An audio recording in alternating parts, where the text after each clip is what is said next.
Good afternoon, all. We ready to go? Okay. My name is Dion Waugh. I'm the Public Information Officer for the Boulder Police Department. Thank you for joining us today. We're going to start with Police Chief Maris Herold, M-A-R-I-S-H-E-R-O-L-D,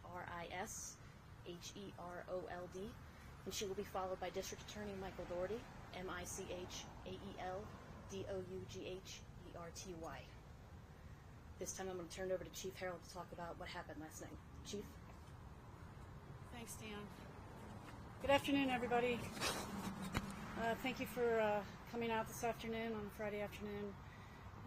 I just want to give you preliminary information as we know it.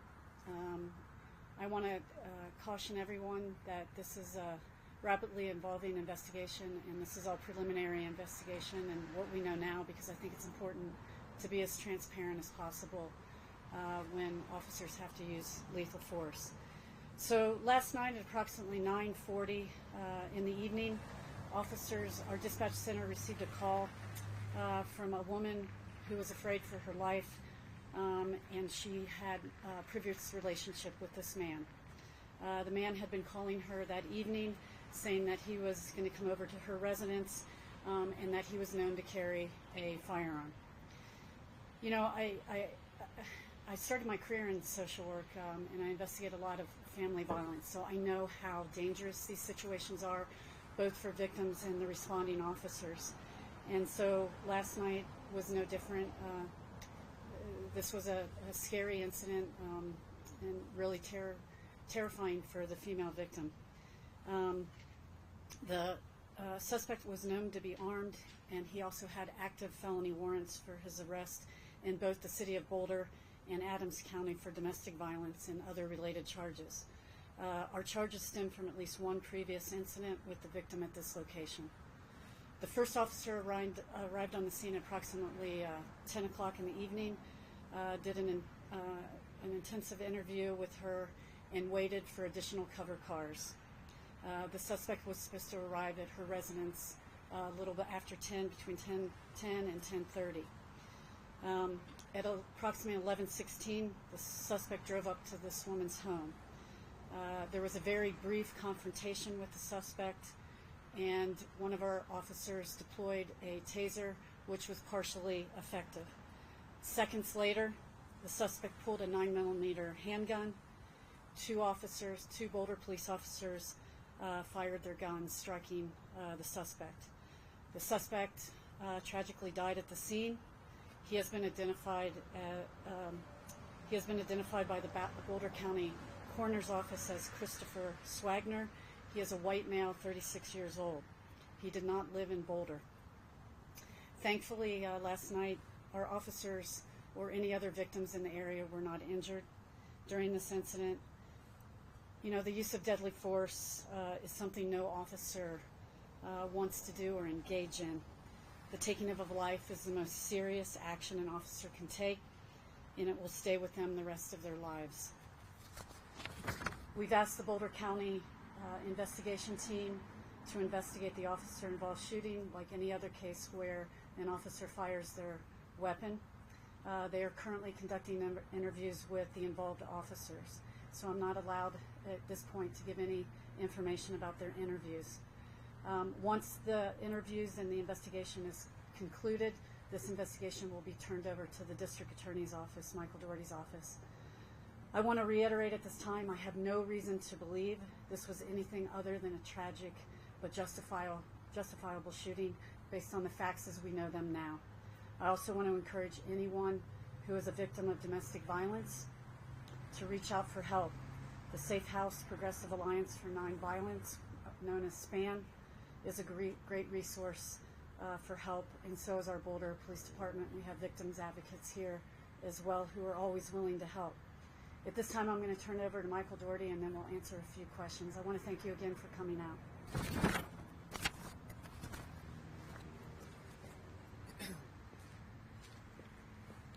Good afternoon. I'm Michael Dougherty. I'm the District Attorney for the 20th Judicial District, which is Boulder County, and I want to thank you for being out here on a Friday afternoon before Memorial Day weekend. I share the Chief's commitment to being transparent and sharing information with the community as quickly as possible, but I also want to join her in emphasizing how early we are in this investigation. It was just last night that this took place. We're going to learn a lot between now and the next several weeks. And as we learn more information, we will always share that out with the community, including when I make my ultimate decision about whether the shooting was justified or not. And I'll talk more about that in a minute. But I really appreciate you being here because we recognize how important it is to share information with the community as quickly as possible when an officer or officers use deadly physical force against another individual. In this case, after Boulder police officers discharged their weapons, they immediately notified the critical incident team, or the Boulder County investigation team. And I really want to emphasize how important that is in making sure that we conduct an independent, thorough, and effective investigation into what took place. And in Boulder County, pursuant to our protocol, when a law enforcement officer uses deadly or potentially deadly physical force, the law enforcement agency, the officers are required to notify the team so that we could bring in officers and detectives from other agencies to conduct an independent and thorough investigation. And that's exactly what happened here. I can't think of a time in my entire career where the notification to the team happened as quickly as it did last night. So as the chief indicated, the shots were fired around 11:20 in the evening. My phone was ringing at 11:40 last night, and people were already starting to respond to the Boulder Police Department from all different parts of Boulder County, from all different agencies, to ensure that the very best detectives and investigators we have in Boulder County would conduct that independent investigation. That investigation normally will take several weeks for the investigators to complete because they're extremely thorough in what they do. They look for every piece of evidence, physical evidence, videos, witness interviews, and so on. And that work began in earnest last night and is continuing throughout today and will continue in the weeks ahead. Once that investigation, which again usually takes a few weeks, is completed, it's then turned over to the district attorney's office for me to determine whether the officer's actions were justified or not. That's our process anytime an officer uses deadly or potentially deadly physical force against another person. That's what the team is working on now. In my career as a prosecutor over the past 25 years, I, like Chief Harold, have worked on domestic violence cases time and time and time again, and they so often present danger and extreme risk, not only to the victims, but also to responding police officers, and that's what we saw last night. And they, at times, can result in tragic consequences. And again, that's what happened with the loss of life last night. So I want to reiterate what the chief said about resources available in Boulder County, and having worked different places in my career, I can tell you we're really fortunate in Boulder County to have the victim services and support that we do from SPAN and Safe Shelter of St. Vrain Valley, and from each of the law enforcement agencies having victim advocates on hand to assist victims of domestic violence. So if you're a victim or survivor of domestic violence, I really encourage you to reach out to SPAN or Safe Shelter of St. Vrain Valley or one of your local police agencies for assistance. Thank you for being here today. I really do appreciate it. I'm going to step to the side, but if you have questions for the chief or myself, I'm happy to do my best to answer those, although, again, I would emphasize how early we are in the investigation. Thank you. Rob? Chief, share when the original warrant was, and what are the efforts made to find the suspects who were shot last night? Two different counties. I can tell you that my understanding was that Adams County had active warrants out for the suspect's arrest, and like in all warrants, that any time that that person would have contact with police officers, they would run his information and he would be actively looked for and arrested at that point. Our warrant just went into the system not long ago, but I can tell you that we have documentation that the warrant was actively being investigated, and we were actively trying to locate this man.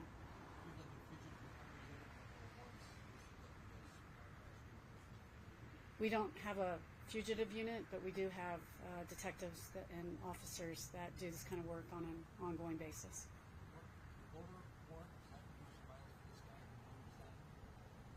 That was for domestic violence, and I'm sorry, I didn't catch. The incident, from my understanding, occurred on May 13th. The warrant was signed within the last, I want to say, yesterday.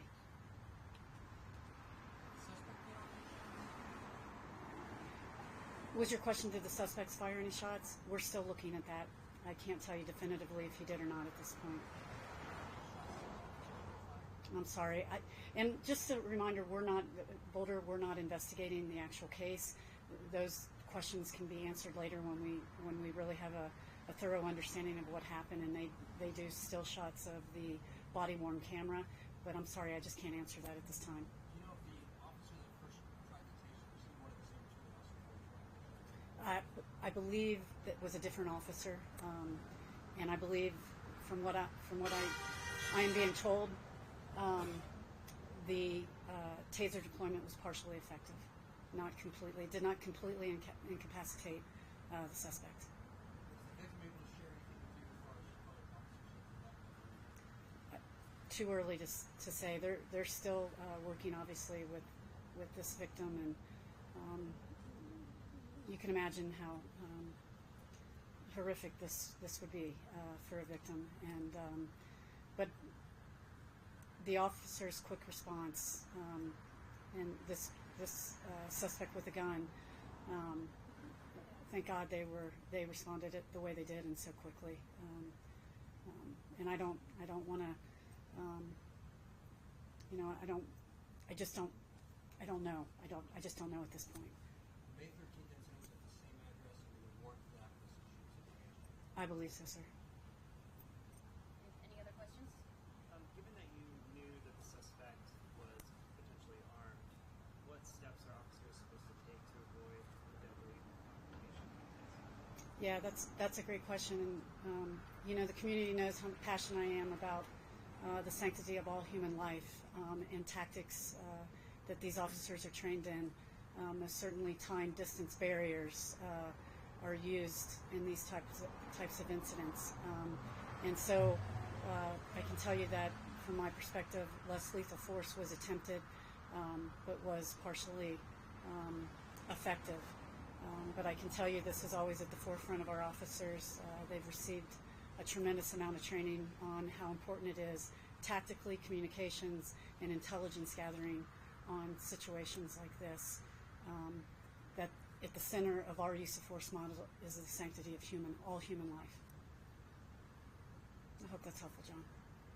Protocols that two officers were suspended with paid medical investigation. I believe all three officers have been put on paid administrative leave like in any other situation where officers use their firearms. I believe so. Do you know if there was any attempt by family members of the man that was killed to get his guns removed or anything like that? I'm sorry, I don't know. I don't know any information about that at this time. Chief, can I have one? Absolutely, Michael.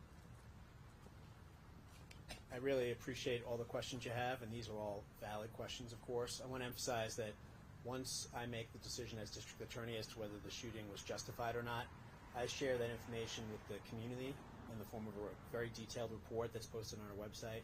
We also, anytime an officer uses deadly physical force, I host a community town hall where all the body-worn camera video is also showed to members of the community and the media. So if you have questions about this incident, just know that I promise you, we promise you, that all the video is going to be made available and people will be able to see clearly what danger the officers faced last night and what actions they took in response to that danger. And that's true in every officer-involved shooting that we handle in this jurisdiction. We always host a community town hall where we share the videos, the photographs, explain the ballistics, all the witness interviews, everything, so that people understand why we've made the decision we reached, whatever that decision is. So these questions that you have today are definitely valid, and they will be answered in that final presentation when we announce our decision as to whether the officer's actions were justified or not. Police Chief, this I believe is the first fatal officer-involved shooting that you've ever seen here in the city of Boulder. Is that right? I do believe so. How are you feeling? How am I feeling? It's a tragedy.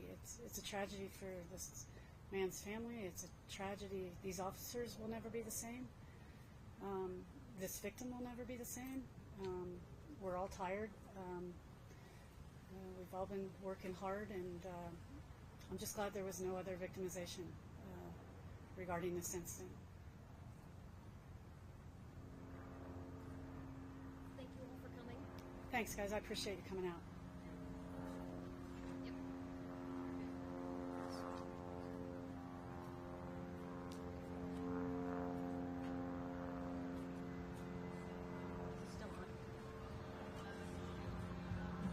Christopher, common spelling with a C, Swagner. Swagner. 36.